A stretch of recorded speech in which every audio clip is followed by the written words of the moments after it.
You're a burden now." Those words hit harder than any physical blow could have. I watched my husband of 8 years pack his designer suitcase while I stood frozen in our bedroom doorway, mascara running down my cheeks. I'm Gianna, and until yesterday, I was living what I thought was the perfect life.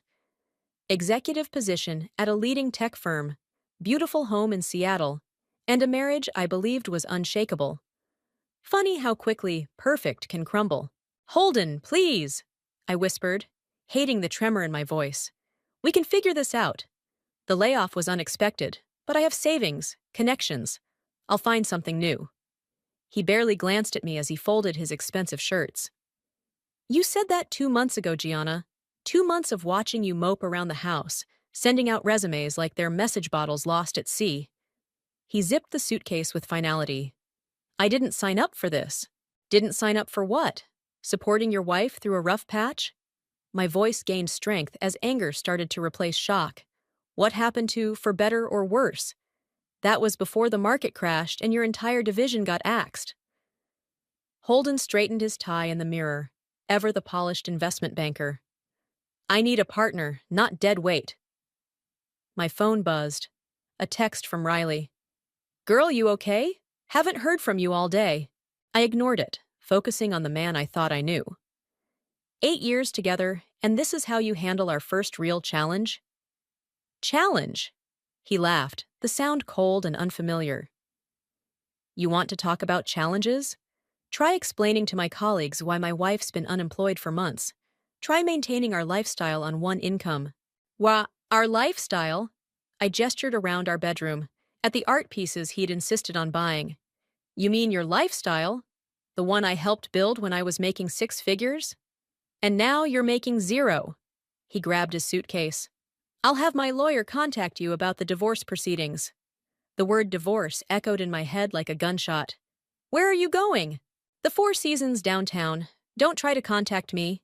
He brushed past me, his expensive cologne, a gift I'd bought him last Christmas, making me nauseous. I followed him downstairs, watching as he collected his keys and wallet from the entry table. "So that's it?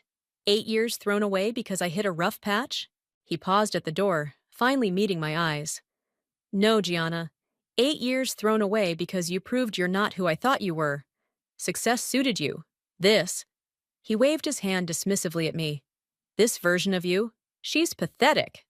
The door closed behind him with a soft click that felt like thunder. My phone buzzed again. This time it was Naomi. "Hey G, missed you at coffee this morning. Everything okay?" I sank onto my leather couch, staring at the Seattle skyline through floor-to-ceiling windows. The same view I'd celebrated with champagne when I landed my executive role 3 years ago. Holden had been so proud then, showing me off at corporate events like a prize thoroughbred. The buzzing continued. Riley again. "Seriously worried. Call me ASAP." My fingers trembled as I typed, "Holden left. He's filing for divorce." The response was immediate. "What? I'm coming over. Don't move." 20 minutes later, Riley burst through my door using her emergency key. Her dark curls were wild, like she'd run all the way from her apartment. "Tell me everything," she demanded, pulling me into a fierce hug. As I recounted the morning's events, Riley's expression darkened. "That materialistic bastard," she spat. "I never liked him. Always thought he saw you more as an asset than a wife." "I should have seen it coming," I admitted, wiping fresh tears. The way he'd tense up whenever I mentioned job interviews, how he stopped inviting me to his work functions. "Stop that right now!" Riley gripped my shoulders. "This is not your fault. He showed his true colors the moment things got tough. You deserve better." My phone lit up with Naomi's response to my group text. "Just got out of a meeting. Coming over with wine and pizza. We're not letting you go through this alone." Looking at these messages of support, something shifted inside me. The devastation began to harden into something else. Determination, maybe. Or rage. "You know what the worst part is?" I told Riley, my voice steadier now. "He thinks this is my rock bottom. That losing him is the final nail in my coffin." Riley's eyes gleamed. "But it's not, is it?" "No." I stood up, walking to the window where Seattle's tech district sparkled in the distance. It's my starting line. 3 empty wine bottles lined my coffee table, surrounded by pizza crusts and crumpled napkins. Naomi paced the living room, her heels clicking against the hardwood floors, while Riley sprawled on the couch beside me. "What if," Naomi said, stopping mid-stride, "we turned this whole thing on its head?"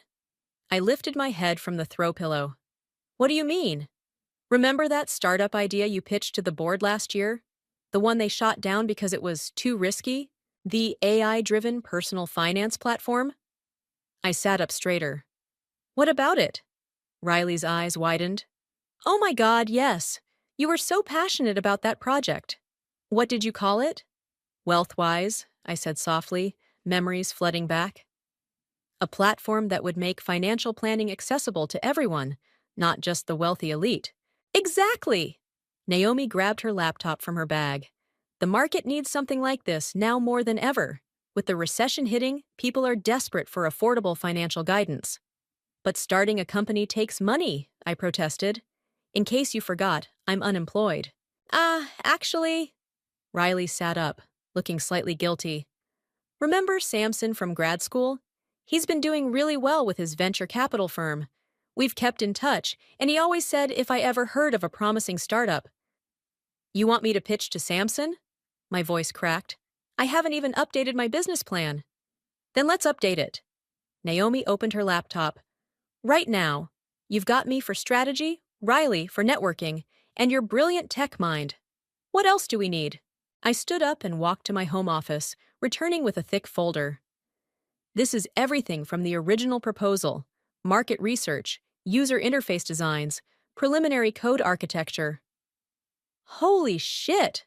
Riley breathed, flipping through the pages. "You really did think of everything." "Of course she did. She's Gianna." Naomi started typing furiously. "And now we have an even better angle, targeting people affected by the economic downturn. People like me," I finished. "People who thought they were financially secure until everything fell apart." "Exactly." Riley pulled out her phone. "I'm texting Samson right now. He owes me a favor anyway." My hands started shaking. "This is crazy. Starting a company in the middle of a divorce?" "No," Naomi said firmly. "This is perfect timing. You know why? Because you have nothing to lose and everything to prove." The next morning, nursing a slight hangover, I met Samson at his favorite coffee shop downtown. He hadn't changed much since grad school, still sporting his signature bow tie and warm smile. "Gianna," he greeted me with a hug. "Riley filled me in on everything, both the business idea and the personal situation." I flushed. "I'm not looking for pity investments." "Good, because I don't make those." He sat down, pulling out a tablet. "Show me what you've got." For the next hour, I walked him through the Wealthwise concept. My hands steadied as I explained the technical architecture, the market opportunity, the revenue model. It felt good, familiar, like slipping into my old confident skin. "The thing is," I concluded, "people shouldn't need a 6-figure salary to access decent financial advice. Technology can bridge that gap." Samson leaned back, studying me. "You know what I like most about this pitch?" "What?" "You're not just selling a product, you're selling redemption, your own and your future users. That's powerful." My throat tightened. "Does that mean—" "It means I'm in, but not just with money." He pulled out a business card. "I want to be your strategic partner, help you avoid the pitfalls most startups face." "Seriously?" "On one condition." His expression turned serious. "You go all in, no half measures. This becomes your life for the next year at least. Can you do that?" I thought about my empty house, about Holden's sneering face, about all the hours I'd spent doubting myself. "Yes, I can do that." "Then let's talk numbers." He pulled out a contract. "I had my team draw this up after Riley's text.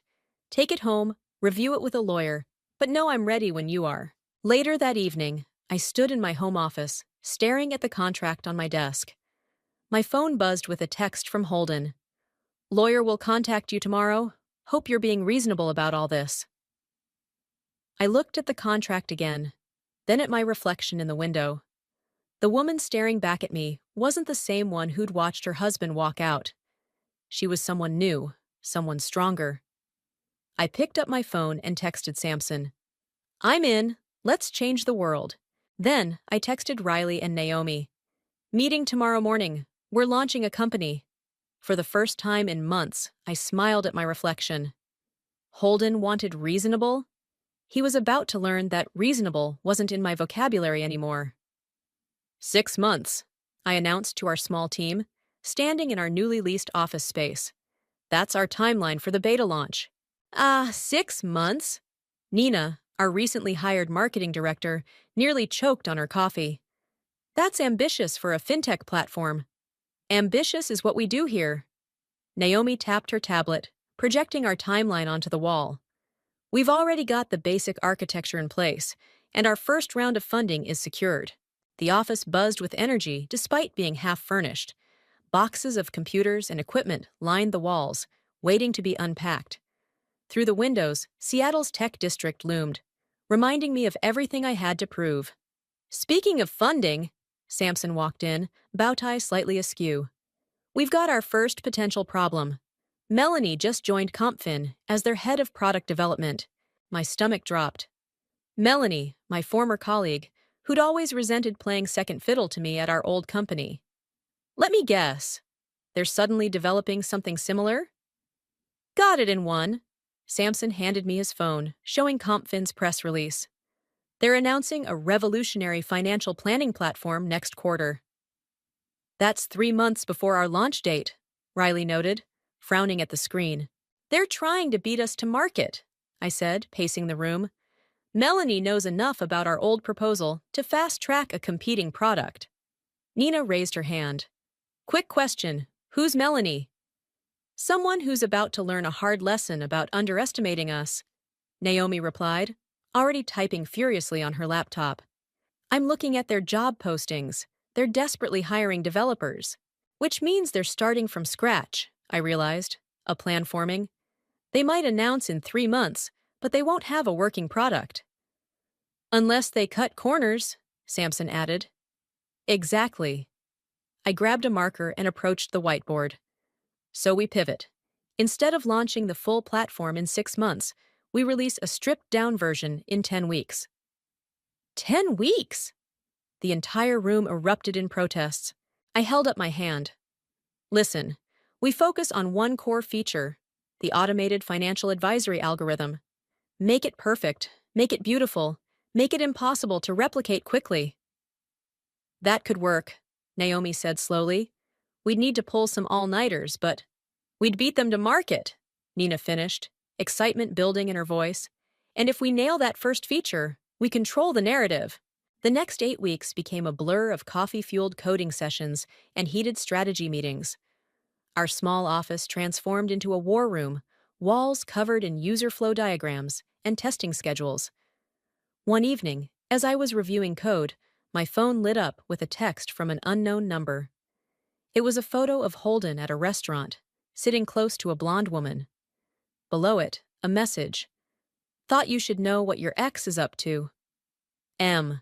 My hands shook as I showed the photo to Riley, who was working late with me. Melanie's playing mind games, she said, squeezing my shoulder. She wants to throw you off your game before the launch. Well, it's not going to work. I turned back to my computer, channeling my anger into productivity. How's the user interface coming along? 2 days before our surprise launch, disaster struck. Our main server crashed during final testing, taking 3 weeks of work with it. This isn't an accident, Naomi declared, examining the logs. Someone tried to breach our firewall last night. The team gathered in the conference room, faces tired but determined. Options? I asked, looking around the table. We could postpone, Nina suggested carefully. No. I stood up, addressing the room. That's exactly what they want. We've got 48 hours. Who's with me? What followed was the most intense coding marathon of my life. The office became a temporary home, with air mattresses in corners and empty energy drink cans everywhere. Every team member stepped up, going far beyond their job descriptions. At 3 a.m. on launch day, we finished. The platform was ready, streamlined, secure, and beautiful in its simplicity. "Look at this!" Riley called out, showing us CompFin's latest press release. They were postponing their announcement, citing technical refinements. "They blinked," Samson said, grinning. As the sun rose over Seattle, we gathered around my computer. With one click, Wealthwise would go live. I thought about everything that had led to this moment: the betrayal, the doubt, the countless sleepless nights. "Ready?" I asked my team, my new family. They nodded, tired but proud. I pressed enter, and our platform went live. Within hours, user signups started rolling in.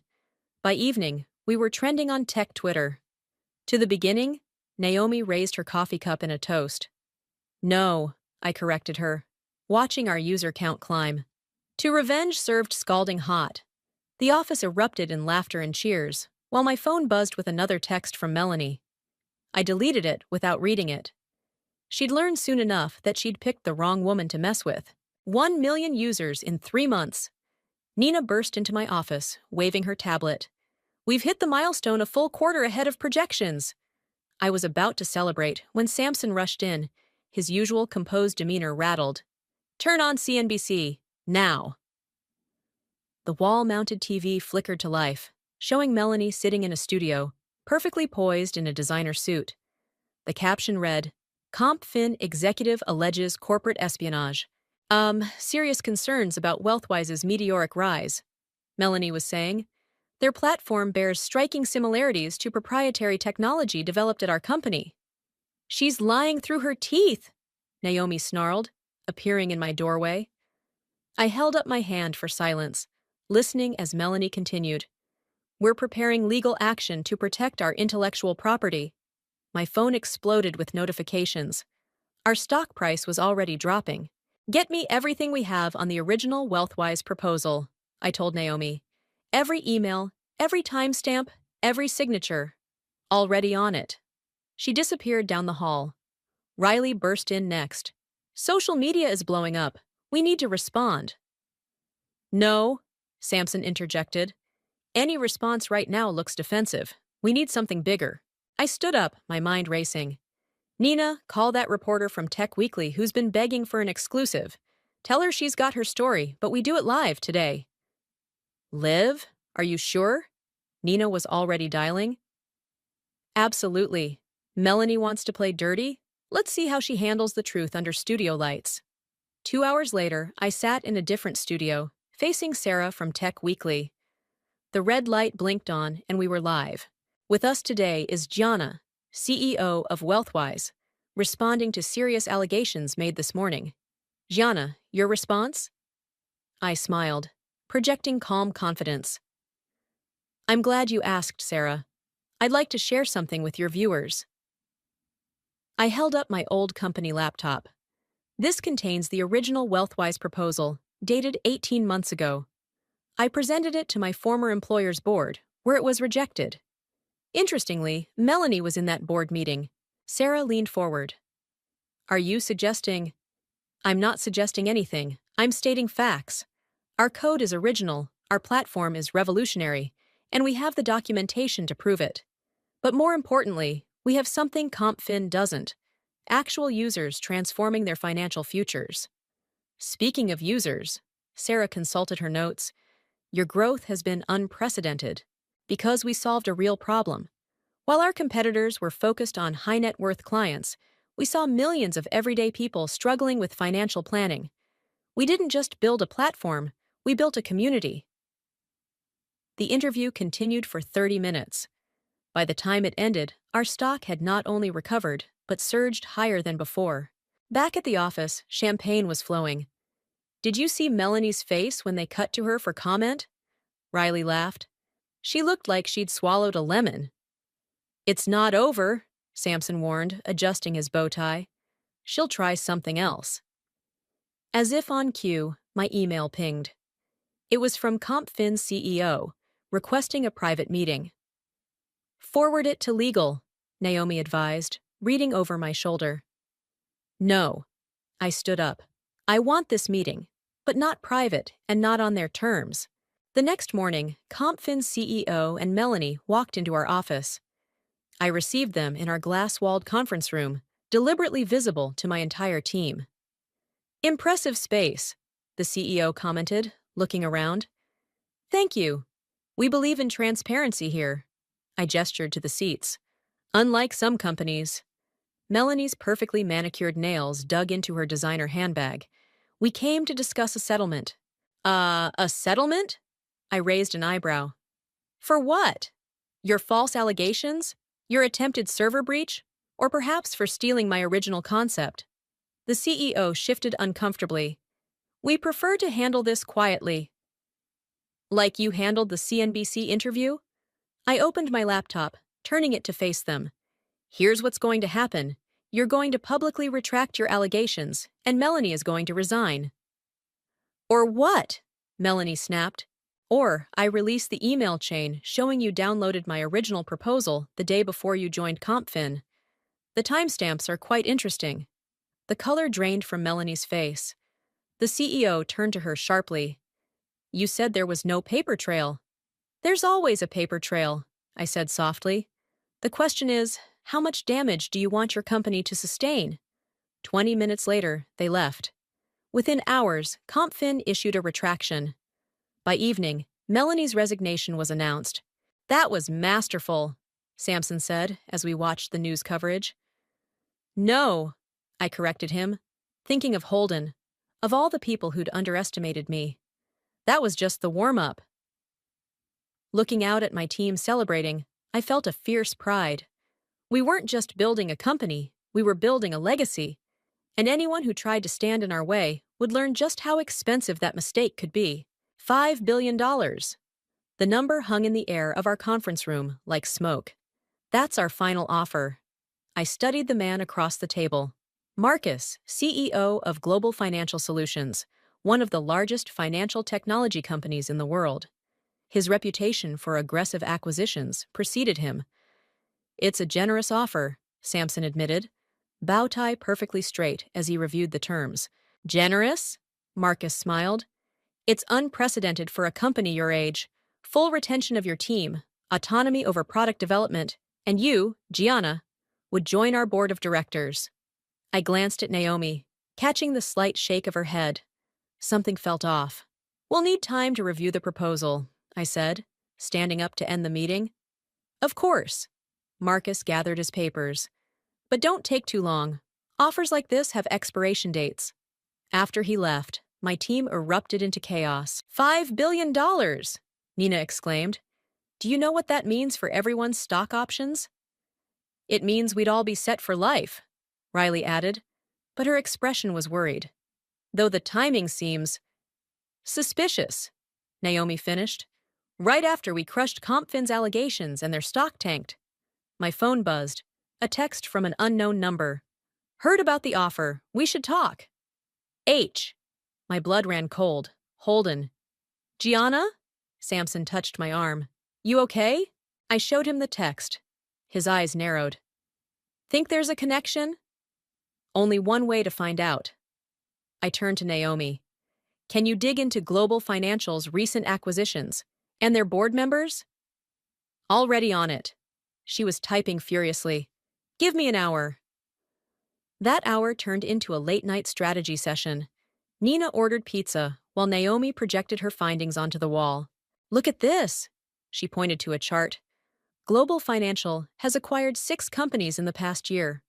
All of them were dismantled within months, their technology absorbed into existing products. So much for autonomy, Riley muttered.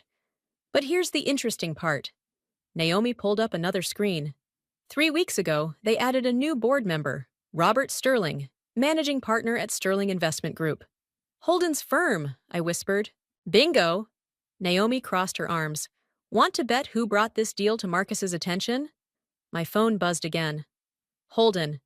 Don't be stupid, Gianna. Take the deal. He's trying to profit from your success, Sampson said, reading over my shoulder. After everything he did. I stood up abruptly, walking to the window. Seattle's lights twinkled below, reminding me of that night I decided to start over. Nina, I called out. What's our current user growth rate? Doubling every month. We're projected to hit 10 million users by quarter's end. And our revenue? Exceeding projections by 40%. I turned back to my team. So why sell? Why now, when we're just getting started? 5 billion reasons, Riley said softly. No. I shook my head. 5 billion reasons to quit, to let Holden win, to prove we're just another startup that got lucky. Samson adjusted his bow tie, a smile playing at his lips. What are you thinking? I'm thinking it's time to show them what we're really worth. I grabbed a marker and approached the whiteboard. Nina, call that reporter from Tech Weekly again. Naomi, get me everything you can on Global Financial's acquisition history, especially the companies they dismantled. What's the play? Riley asked, already pulling out her notebook. They want to buy us? Fine. But we're going to make them work for it. I started writing on the board. First, we leak the offer to the press, but frame it as an hostile attempt to shut down a competitor. That'll drive our stock price up. Samson nodded approvingly. Then we announce our international expansion plans, the ones we've been keeping under wraps. Nina's eyes widened. The European partnership? And the Asian market rollout, I confirmed. By the time we're done, 5 billion will look like pocket change. My phone buzzed one more time. Holden again. Don't let pride cloud your judgment. You know you need this deal. I picked up my phone and finally replied, You're right, I do need this deal, to show you exactly what you walked away from. Then I addressed my team. Tomorrow, we go to war. Not just for our company, but for every person who's ever been underestimated, undermined, or cast aside. Who's with me? The room erupted in determined cheers. As everyone broke into task forces, Samson approached me. You know they'll fight back, he warned. Good. I smiled, thinking of Holden's smug face when he left me. I'm counting on it, because this time, I'm not the one who's going to end up looking pathetic. The city lights seemed brighter now, reflecting the fire in my eyes. Global Financial and Holden were about to learn an expensive lesson. Never try to buy what you couldn't break. The restaurant hostess led me to a private dining room where Holden was already waiting. He stood as I entered, looking exactly as I remembered. Expensive suit, perfectly styled hair, practiced smile. But this time, I felt nothing. Gianna, he said, moving to pull out my chair. You look... Save it. I sat down before he could reach me. You wanted to talk, so talk. He settled across from me, straightening his tie. A nervous habit I used to find endearing. You're making a mistake rejecting Global Financial's offer. Really? Our stock price jumped 15% after we announced our expansion plans. A temporary spike. He leaned forward. Listen, I know you're trying to prove something. Trying, I laughed. Our company is valued at 7 billion now. I'd say I've proven plenty. The waiter arrived with water. Holden waited until he left before continuing. Marcus is losing patience. He doesn't like being played with. Interesting choice of words. I pulled out my phone, showing him the screen. Almost as interesting as these emails between you and Robert Sterling, discussing how to force a hostile takeover of Wealthwise. His face paled slightly. Where did you get those? I have friends in interesting places, friends who actually stick around when things get tough. This isn't personal, Gianna. No? I raised an eyebrow. So you didn't tell Marcus about my emotional instability during the divorce? Didn't suggest I might crack under pressure? He shifted uncomfortably. You're twisting things.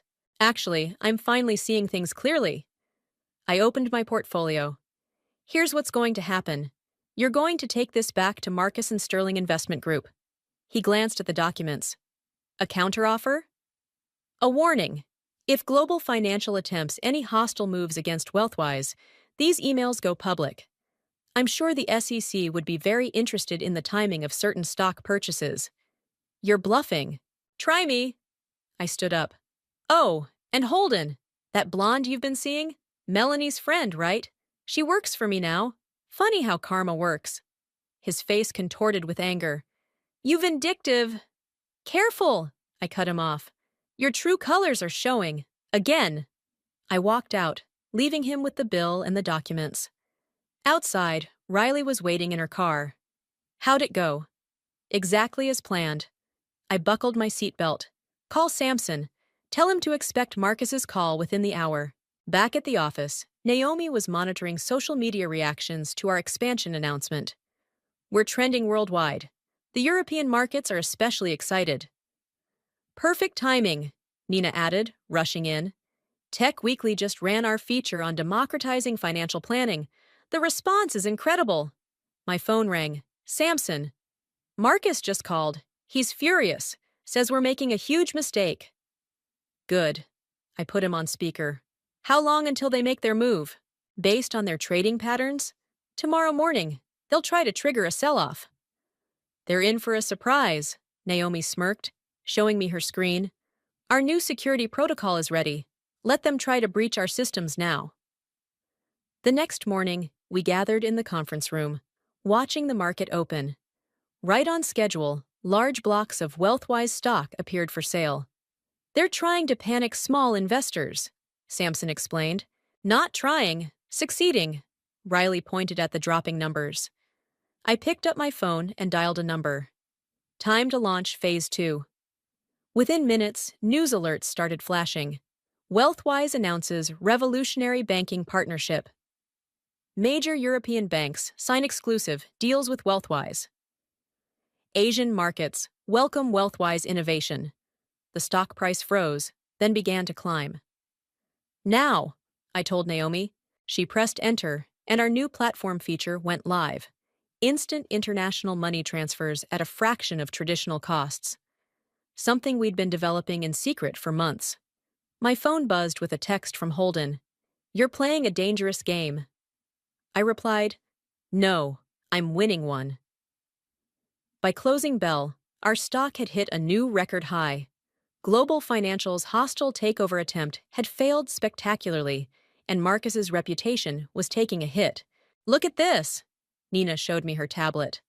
Business headlines were calling it the Tech David and Goliath story of the year. Should we expect retaliation? Riley asked. No, Samson answered, straightening his bow tie. They can't risk the exposure. Those emails Gianna has, they're career enders. I looked around at my team, my real family. Thank you, all of you. This victory belongs to everyone in this room. To us, Naomi raised her coffee cup. To karma, Riley added with a grin. I glanced at my phone one last time. Another text from Holden. I underestimated you. Yes, I whispered, deleting the message. You did. The Seattle skyline stretched before us, but now it didn't look like a reminder of what I'd lost. It looked like the beginning of what I'd won. Sign here and here. My lawyer pointed to the marked lines on the divorce papers. And initial these 3 pages. The penthouse conference room offered a panoramic view of Seattle, the same city where my marriage had crumbled a year ago. Now I was ending it on my terms. Holden sat across the table, his lawyer whispering in his ear. He looked smaller somehow, less intimidating than I remembered. Before we finish, I said, putting down my pen, there's something you should know. He looked up warily.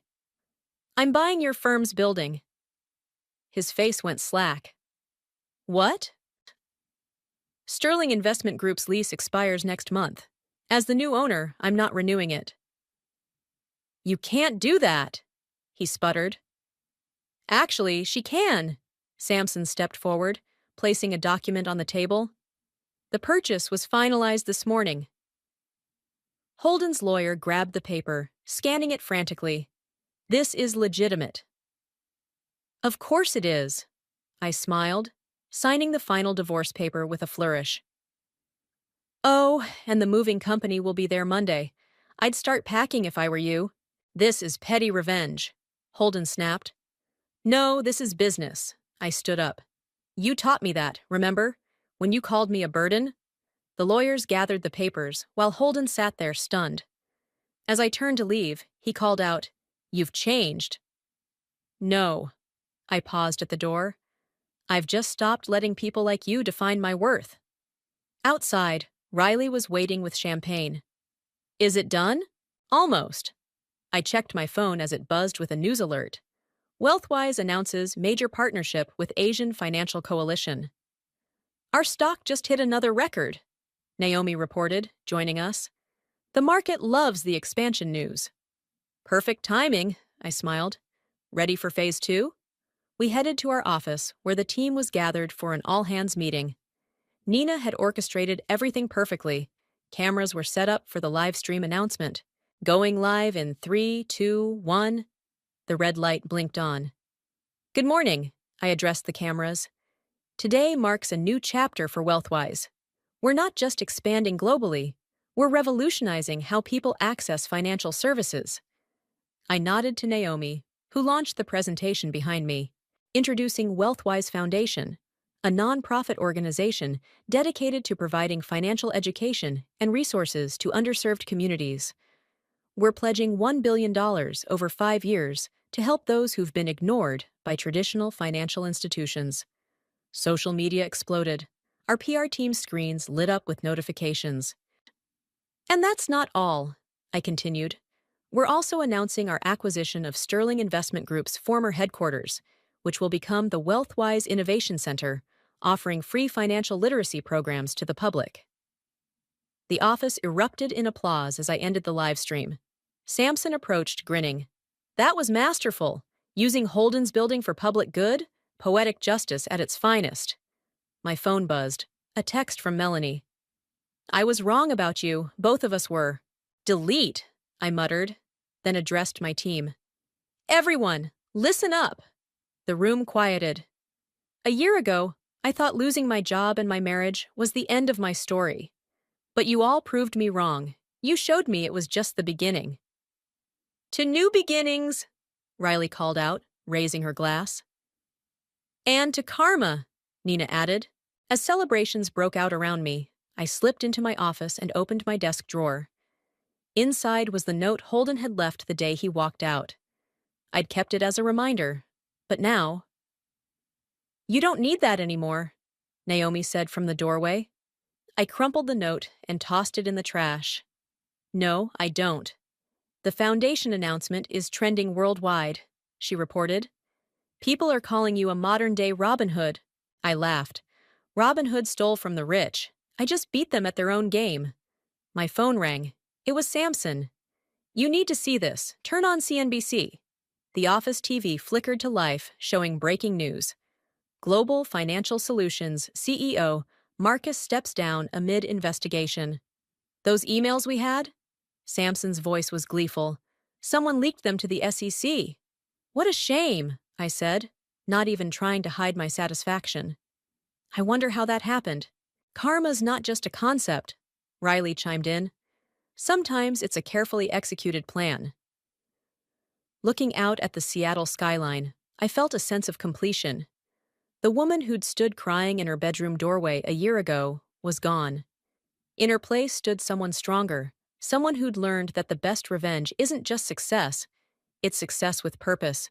My phone buzzed one final time. A text from an unknown number. "You won." I didn't bother responding. He was right. I had won. But more importantly, I'd found something worth fighting for. My own power, my own worth, and a legacy that would help others find theirs too. And now, please welcome our keynote speaker, Wealthwise CEO Gianna.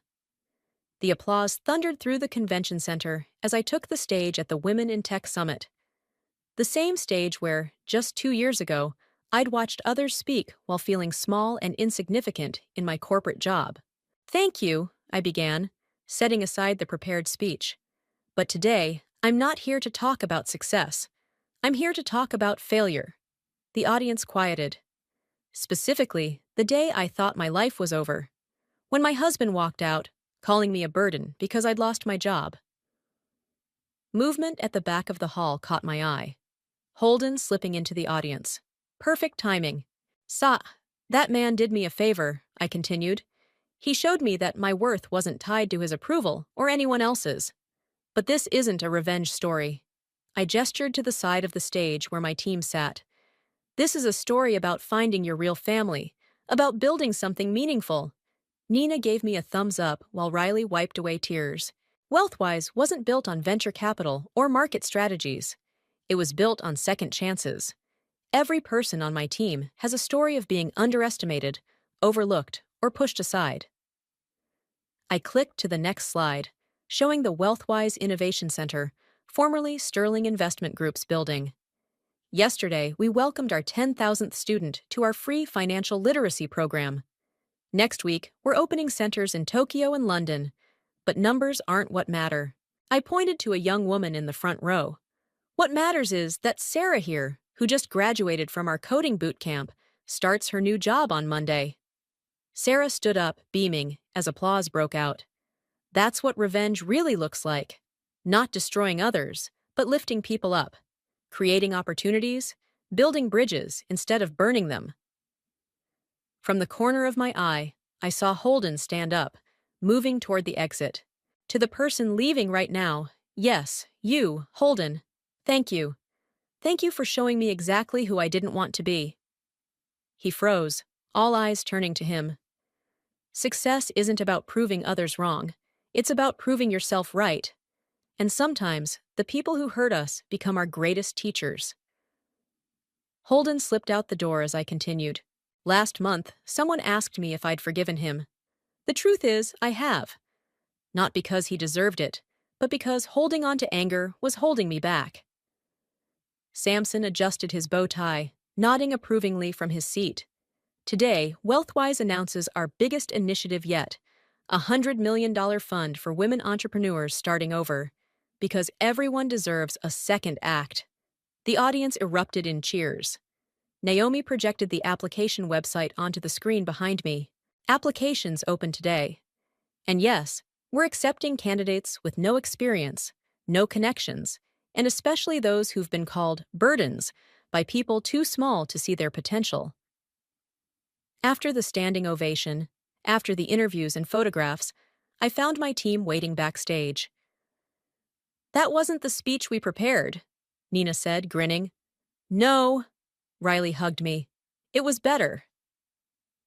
Speaking of better, Naomi checked her phone.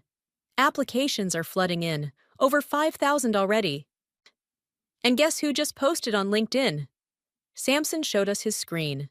Holden had announced his retirement from investment banking, citing personal reasons. Karma really is a patient friend, Riley laughed. Not karma, I corrected her. Growth. He's finally learning what we already know, that true power isn't in tearing people down. My phone buzzed with a text from Melanie. You've built something amazing. I was wrong about everything. This time, I replied.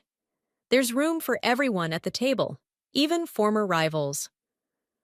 Looking at my team, my family, I felt something I hadn't expected. Peace. Not the fierce satisfaction of revenge, but the quiet confidence of knowing exactly who I was and what I stood for. Ready to change more lives? I asked them. Always, they responded in unison. Outside, Seattle's skyline sparkled in the evening light. But I wasn't looking at the view anymore. I was looking at the reflection in the window, at a woman who'd turned pain into purpose, betrayal into blessing, and revenge into revolution. The story wasn't over. It was just beginning. And this time, everyone was invited to be part of it. Let's go home, I told my team.